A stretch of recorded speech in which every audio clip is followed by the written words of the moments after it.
To begin our description of cataract surgery, first an anatomy lesson is essential. If you follow the light beam on the left of our slide, the light beam initially passes through the cornea, through the pupillary opening in the iris, and eventually through the lens of the eye, eventually being focused on the retina. If we look at our next slide, the human visual system is very similar to that of a camera, in that the light is focused at the front part of the eye and gets focused on the back part called the retina, very similar to the lens of a camera and the film of a camera. A cataract is a condition where the lens of the eye becomes cloudy. Patients experience blurred vision as the light is scattered through a cloudy lens. Not all cataracts need surgery, however.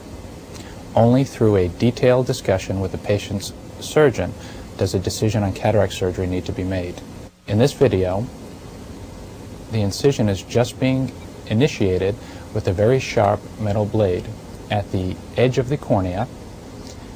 The blade here enters the eye and creates a tunnel incision into the eye. After a circular opening has been made in the anterior capsule of the lens, an instrument is introduced through the tunnel that we had made. This instrument is basically an ultrasound probe, which has many ports, one for irrigation and one to vacuum up the remnants.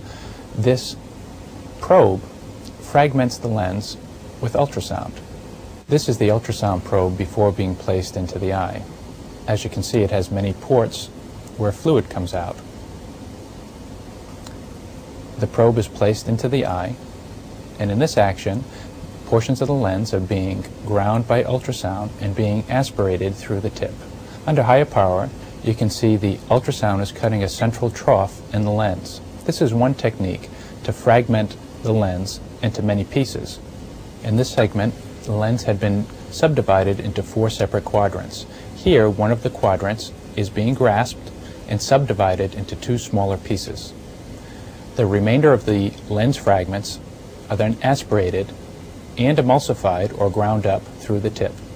Small adherent lens fibers are vacuumed with a smaller vacuum device, leaving an empty capsular bag. Once the cataract has been removed, a lens implant will be placed into the eye to help focus.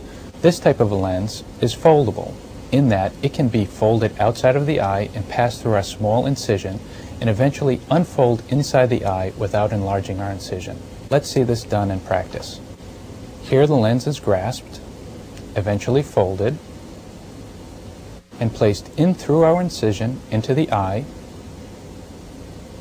unfolded, and eventually placed into a perfect position into the remaining capsular bag or the outside casing of the lens that is left.